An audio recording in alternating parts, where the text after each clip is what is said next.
यूं तो राजस्थान की 7 विधानसभा सीटों पर उपचुनाव हो रहे हैं, लेकिन एक नाम की चर्चा जाट की खाट पर, गुजर के हुक्के पर, यादव की झोपड़ी पे, दलित के दरबार में और मुसलमान की नमाज में बस एक ही नाम चर्चाओं में है कि नरेश मीणा का देवली से चुनाव में क्या रहेगा। वो चुनाव जीतेंगे, वो चुनाव हारेंगे, कुछ नहीं कहा जा सकता, लेकिन सबसे ज़्यादा चर्चाएं नरेश मीणा के नाम की चल रही हैं। एक दौर हुआ करता था जब भी विधानसभा और लोकसभा के चुनाव आते थे तो हनुमान बेनीवाल की आंधी और डॉक्टर किरोड़ी लाल मीणा का जलवा सबको नजर आता था। लेकिन इस चुनाव में हनुमान बेनीवाल की जहां पत्नी चुनाव लड़ रही है, डॉक्टर किरोड़ी लाल मीणा का भाई चुनाव लड़ रहा है, वहीं इन दोनों को छोड़कर सबसे ज़्यादा सर्च किया जाने वाला, सबसे ज़्यादा देखा सुना जाने वाला नेता नरेश मीणा बना हुआ है। चाहे आप सोशल मीडिया पे चले जाएं, चाहे बड़े मीडिया हाउस में चले जाएं, जहां भी नरेश मीणा का इंटरव्यू या उसके बारे में खबर चलती है, लाखों लोग उसको देखते हैं। हमें नहीं पता कि नरेश मीणा में ऐसा क्या है, लेकिन आज के दिन सबसे ज़्यादा ट्रेंडिंग में नेता जो चल रहा है उसमें नरेश मीणा का नाम प्रमुखता से आता है। एक दौर हुआ करता था जब नेता किसान आंदोलन से, छात्र आंदोलन से और मजदूर आंदोलन से निकलकर विधानसभा और संसद का रास्ता तय करते थे, लेकिन बदलता हुआ राजनीतिक परिदृश्य से और कॉरपोरेट होती हुई राजनीति में अगर आप देखें विधानसभा और संसद की कार्रवाई पर अगर आप नज़र डालें तो वहाँ सबसे ज़्यादा बहस अडानी अंबानी पर होती है, हिंदू मुसलमान पर होती है, गाय पर होती है, गोबर पर होती है, भगवान पर होती है, अल्लाह पर होती है। लेकिन किसान, मजदूर और छात्रों पर कभी भी कोई भी लंबी बहस विधानसभा और संसद की कार्रवाई में आपको देखने और सुनने को नहीं मिलेगी, क्योंकि जिसमें किसान राजनीति, छात्र राजनीति और मजदूर राजनीति से निकलकर बनने वाले नेताओं की बात कर रहा हूं, वो दौर 70, 80 और 90 का हुआ करता था। वो नेता या तो पुराने हो चुके हैं या रिटायरमेंट हो चुके हैं, लेकिन अब पिछले 20 सालों की राजनीति की बात करें तो कोई भी ऐसा नेता नहीं है जो विधानसभा और संसद में, कुछ नेताओं को छोड़कर बहुत सारे ऐसे नेता नहीं हैं जो विधानसभा और संसद में छात्रों के, किसानों की और मजदूरों के हक और उनके इकबाल की बात कर सके। लेकिन नरेश मीणा ने जिस दिन से चुनाव का निर्दलीय, नरेश मीणा ने जिस दिन से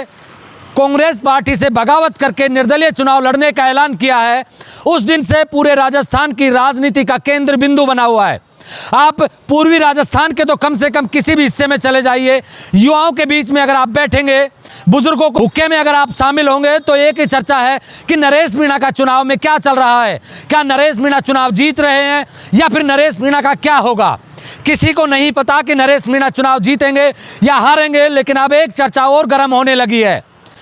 लोग ये कहने लगे हैं, चाहे वो जाट हो, गुजर हो, अहीर हो, दलित हो, मुसलमान हो, मीणा हो, कोई किसी भी जाति और किसी भी धर्म का आदमी हो, अब ये चर्चाएं करने लगा है कि राजस्थान की राजनीति में इकलौता ऐसा छात्र नेता है जो छात्र आंदोलन से निकलकर अब मेन स्ट्रीम राजनीति में पहुंच रहा है और वो इस तरीके की राजनीति कर रहा है कि राजस्थान की 15 से 20 विधानसभा सीटों पर, वो राजस्थान की 15 से 20 विधानसभा सीटों पर अगर निर्दलीय भी चुनाव लड़े तो 25,000 से लेकर 50,000 वोट उठाने की ताकत रखता है।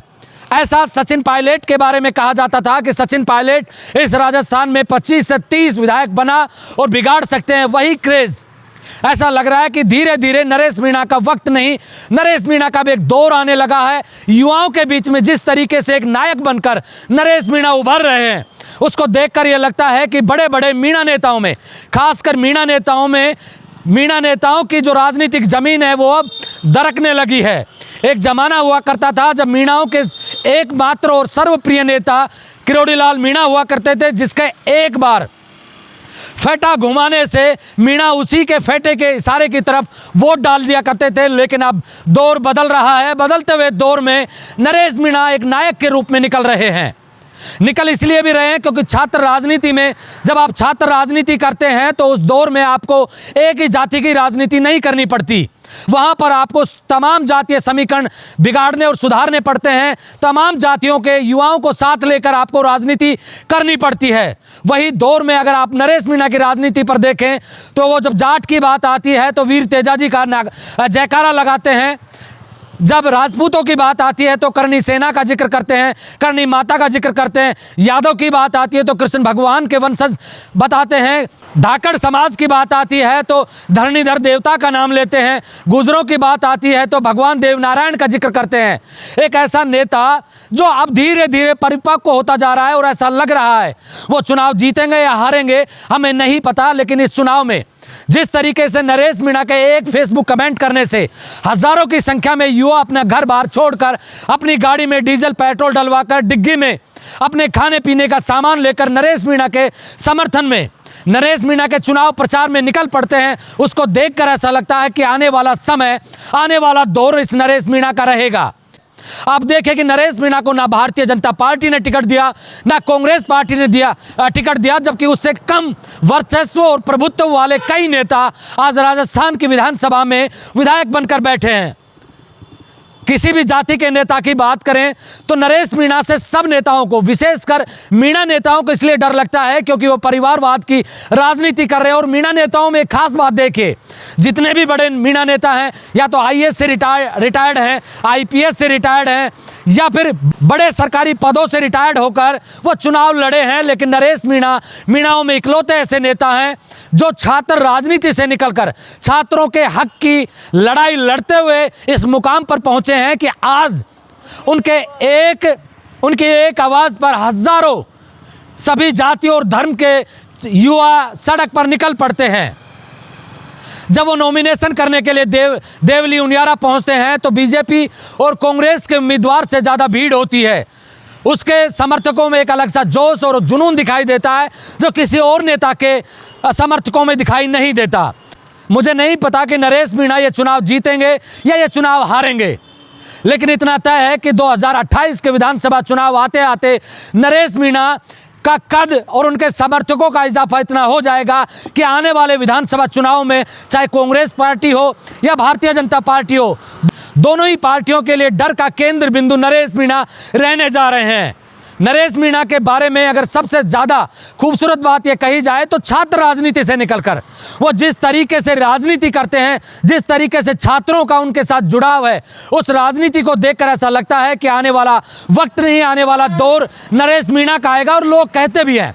जब वो बहुत छोटे नेता थे, महज छात्र राजनीति कर रहे थे, तब उनके समर्थकों ने उनका नाम छोटा किरोड़ी रखा था। क्या ये छोटा किरोड़ी अब धीरे धीरे बाबा किरोड़ी लाल मीणा के पर काटते हुए एक आने वाले समय में बढ़ता हुआ नेता, उभरता हुआ सितारा बनता जा रहा है?